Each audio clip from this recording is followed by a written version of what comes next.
Hello everyone. Today in accountancy of class 11th, I am going to discuss the next topic of accounting principle, that is accounting conventions. Dear student, in the last video I have discussed all the accounting concepts.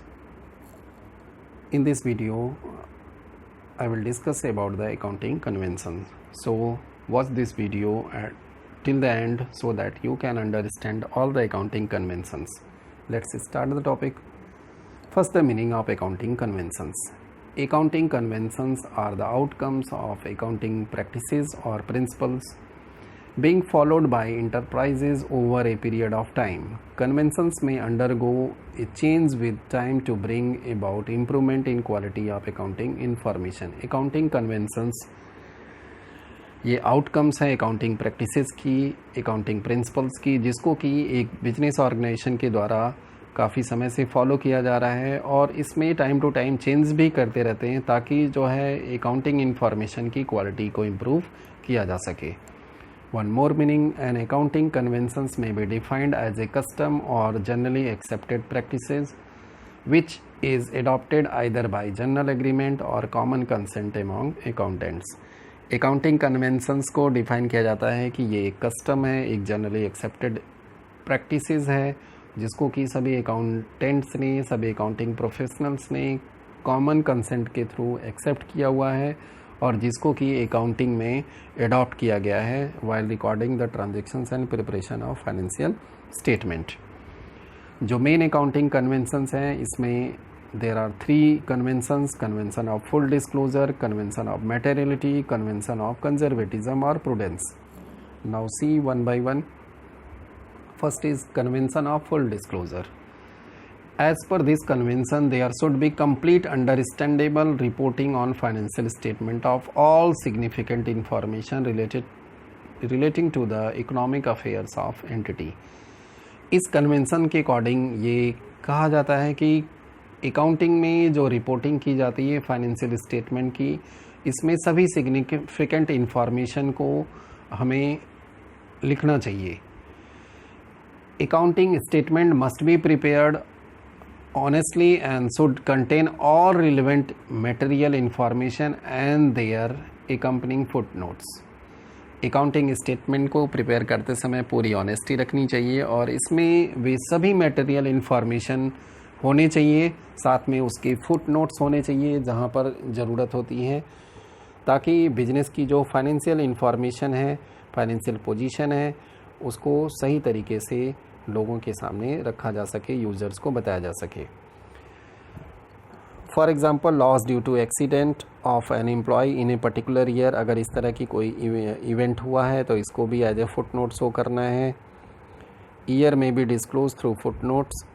Methods of valuation inventory like FIFO और LIFO में be disclosed. अगर inventory valuation के लिए कौन सा method follow करते हैं इसको भी फुट नोट के तौर पे लिखना चाहिए. This is to enable the users to make correct assessment about the profitability and financial soundness of enterprises and help to take appropriate decision.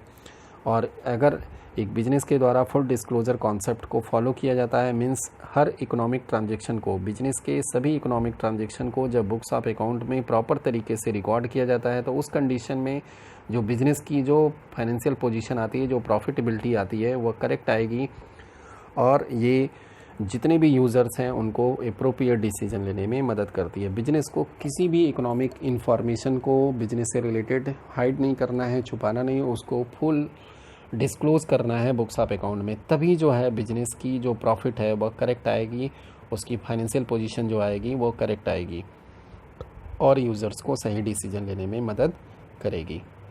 Next, convention of materiality. ये कन्वेंशन हमें ये बताता है कि जो मटेरियल इंफॉर्मेशन है उसको हमें बुक्स ऑफ अकाउंट में सेपरेट शो करना है और जो इमैटेरियल इंफॉर्मेशन है उसको हमें सेपरेट शो नहीं करना है. It implies that disclosing of item of financial statement in accordance with the relative importance they have. Certain items are materially relevant while others are not. कुछ हमारे इंफॉर्मेशन या ट्रांजेक्शन्स होते हैं जिसमें कि मटेरियल इंफॉर्मेशन होती है, इंपॉर्टेंट होते हैं बिजनेस पॉइंट ऑफ व्यू से, और कुछ नहीं भी होते हैं. An item of fact is considered to be material if it influence the decision making. एक आइटम को मटेरियल तभी माना जाएगा जब वह डिसीजन मेकिंग को इन्फ्लुएंस करेगा। अकॉर्डिंग टू दिस प्रिंसिपल और convention, insignificant and immaterial facts need not to be disclosed in detail. ये हमें कन्वेंशन ये बताता है कि जो इमैटेरियल इन्फॉर्मेशन है या फैक्ट्स हैं उसको हमें डिटेल में डिस्क्लोज नहीं करना है, और जो मटेरियल इन्फॉर्मेशन है उसको हमें प्रॉपर तरीके से डिस्क्लोज करना है। These unimportant items are either left out or merged with other items। Specially हमें क्या करना है कि जो अनइम्पॉर्टेंट जो या इमैटेरियल जो फैक्ट्स हैं इसको हमें क्या करना है, दूसरे आइटम के साथ मर्ज करना है, रिलेटेड आइटम के साथ, ताकि जो फुल डिस्क्लोजर कन्वेंशन है उसका वायलेशन भी ना हो और सभी economic transaction books of accounts में रिकॉर्ड कर पाएँ। अदरवाइज़ अगर हम इन सभी इंफॉर्मेशन को, जो इमैटेरियल इन्फॉर्मेशन, इसको सेपरेट रिकॉर्ड करने लगेंगे तो इसका जो इम्पैक्ट होगा या इफ़ेक्ट आएगा हमारी अकाउंटिंग के ऊपर, accounting statement will be unnecessarily overburden. हमारी अकाउंटिंग इन्फॉर्मेशन जो है वह ओवरबर्डन हो जाएगी। For example, stock of pen, pencil, paper, scales etcetera are not shown as asset. ये हम काफ़ी समय तक बिजनेस में यूज़ करते हैं, लेकिन इसको एज एसेट शो नहीं किया जाता, बल्कि इसको हम स्टेशनरी के साथ मर्ज कर देते हैं, जो ऑफिस स्टेशनरी है उसके साथ मर्ज कर देते हैं। तो यहाँ पर ये मटेरियलिटी कन्वेंशन यही बताता है कि जो अनइम्पॉर्टेंट आइटम्स हैं इसको हमें सेपरेट बुक्स ऑफ अकाउंट में शो नहीं करना है, बल्कि इसको मर्ज कर देना है। और ऐसा करने से हम फुल डिस्क्लोज़र कन्वेंशंस को भी फॉलो कर पाते हैं और बिजनेस की जो ट्रू इन्फॉर्मेशन है उसको डिस्क्लोज़ कर पाते हैं। आगे आपको कहा गया, but it is treated as revenue expenditure whether consumed or not. ये जो पेन पेंसिल है इसको रेवेन्यू मान करके हम जो रिलेटेड एक्सपेंसेज है, जैसा हमने कहा, स्टेशनरी के साथ हम इसको मर्ज कर देते हैं और अपनी अकाउंटिंग को ओवरबर्डन से बचा लेते हैं। तो this is the part of convention of materiality. Next is convention of prudence और कंजर्वेटिज्म। ये हमारे अकाउंटिंग की एक ऐसी प्रथा है, एक रूढ़िवादिता है जिसको कि हम फॉलो करते चले आ रहे हैं फ्रॉम ईयर टू ईयर। इसके अकॉर्डिंग हमें जो है जो एक्सपेक्टेड लॉस होने वाले हैं उनको बुक्स ऑफ अकाउंट में ज़रूर रिकॉर्ड करना चाहिए, लेकिन अगर हमें एक्सपेक्टेड प्रॉफिट है या एंटिसिपेटेड कोई गेन है तो उसको हमें रिकॉर्ड नहीं करना, उसको इग्नोर कर देना है। See here, this convention is also called prudence. इसको प्रूडेंस कन्वेंशन भी कहते हैं, which state that all anticipated losses should be recorded in the books of account. जो एंटिसिपेटेड लॉस है उसको बुक्स ऑफ अकाउंट में रिकॉर्ड करना चाहिए, बट ऑल एंटिसिपेटेड और unrealised gain should be ignored. लेकिन जो गेन होने वाले हैं, एंटिसिपेटेड हैं, उसको इग्नोर करना है while recording the business transaction. This is the policy of playing safe. ये जो पॉलिसी है इसको हम कहते हैं कि प्लेइंग सेफ कॉन्सेप्ट या कन्वेंशन ऑफ अकाउंटिंग है। For example, inventory is valued at cost और market price whichever is lower. यहाँ पर जैसे हम इन्वेंट्री का जब वैल्यूएशन करने जाते हैं बुक्स ऑफ अकाउंट में, किस प्राइस पर स्टॉक का वैल्यूएशन होना चाहिए, तो यहाँ पर हम दो प्राइस को देखते हैं, कॉस्ट प्राइस और मार्केट प्राइस। जो इसमें कम होता है उसी प्राइस को हम बुक्स ऑफ अकाउंट में रिकॉर्ड करते हैं। इसी तरीके से creating of provision for doubtful debt, doubtful debts का जब प्रोविज़न क्रिएट करते हैं तो उसमें हम ये एक्सपेक्ट करते हैं कि कितना लॉस होने की संभावना है, उसके अकॉर्डिंग हम प्रोविज़न क्रिएट करते हैं। फिर डिस्काउंट ऑन डेटर्स कितना हमें देना हो सकता है ये भी एक्सपेक्ट करते हैं और बुक्स ऑफ अकाउंट में रिकॉर्ड करते हैं अकॉर्डिंग टू प्रूडेंस और कंजर्वेटिज्म कन्वेंशन। लेकिन इस कन्वेंशन में या प्रिंसिपल में एक बहुत बड़ा डिमेरिट्स है।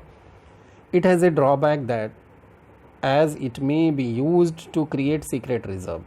कभी कभी इसका मिसयूज़ करके सीक्रेट रिज़र्व क्रिएट किया जाता है, मीन्स क्रिएटिंग एक्सेस प्रोविज़न, ज़्यादा प्रोविज़न हम क्रिएट करते हैं देन रियल से काफ़ी ज़्यादा क्रिएट कर देते हैं, तो ये सीक्रेट रिज़र्व को क्रिएट करता है। इसी तरह ज़्यादा हायर डिविडेंड डेप्रिसिएशन चार्ज करते हैं तो that is also create secret reserve, and thus financial statement may not depict a true and fair view of business. और अगर ऐसा आप करते हैं तो फिर आपका जो फाइनेंशियल स्टेटमेंट है वह बिजनेस के ट्रू एंड फेयर व्यू को प्रेजेंट नहीं करता है। So it should be applied with caution and care so that the result reported are not distorted. इसलिए यहाँ पे ये सजेस्ट किया जाता है कि प्रूडेंस और कंजर्वेटिज्म कॉन्सेप्ट को फॉलो करते समय आपको काफ़ी सावधानी से इसको फॉलो करना चाहिए, जिससे कि बिजनेस का जो रियल रिज़ल्ट है, जो ट्रू रिज़ल्ट है, वह डिस्टॉर्ट ना हो। तो these are the accounting conventions. I hope आपको ये सभी कन्वेंशंस समझ में आए होंगे। Thank you very much for watching this video. Keep watching, like and share.